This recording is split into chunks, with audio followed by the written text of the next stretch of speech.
NDA கூட்டணியிலே இருந்த சில கட்சிகள் பிளவுபட்டு இருக்கிறது. இன்னொன்று தவேக என்ற புதிய வரவு வேறு இருக்கிறது. இதையெல்லாம் என்னவென்று திமுகவை வீழ்த்த வேண்டும் என்று உண்மையிலேயே நினைக்கின்ற கட்சிகள் அதையெல்லாம் உறுதியாக சரி செய்யவில்லை என்றால் திமுகவை வீழ்த்துவது மிகவும் கடினமாக இருக்கும் என்பது நான் யதார்த்தமாக சொல்கிறேன். அதுக்காக திமுகவோட கூட்டணி போறேன் அப்படி இப்படின்லாம் சொல்லல.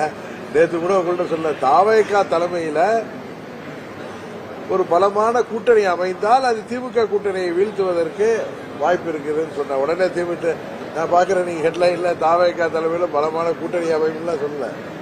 தவேக தலைமையிலும் கூட்டணி அமைய வாய்ப்பு இருக்கிறது. 4 முறை போட்டி இருக்கும் என்று சொன்னேன். அதுல நண்பர் சீமான் தனித்து போட்டிடுவார். தேசிய ஜனநாயக கூட்டணி, ஆளும் கட்சி திமுக கூட்டணி, அதை தாண்டி தவேக தலைமையில் ஒரு கூட்டணி அமைவதற்கு வாய்ப்பு இருக்கிறது. அண்ணன் செங்கோட்டையன் போன்ற மூத்தவர்கள் எல்லாம் இன்றைக்கு அந்த இயக்கத்திலே இணைந்து அவர் கூட்டணிக்காக பல முயற்சிகள் செய்வதை நாம் கேள்விப்படுகிறோம். தவேக தலைமையில் ஒருவேளை கூட்டணி அமைந்தால் அது என்டிஏ கூட்டணியை 3வது இடத்திற்கு தள்ளக்கூடிய வாய்ப்பு இருக்கிறது. இது ஏதோ பழனிசாமி அவர்கள் மீது எனக்கு தனிப்பட்ட வருத்தத்தினால சொல்லல, யதார்த்தத்தை சொல்றேன். இப்ப நான் பேசுனது எல்லாமே யதார்த்தத்தை பேசுகிறேன்.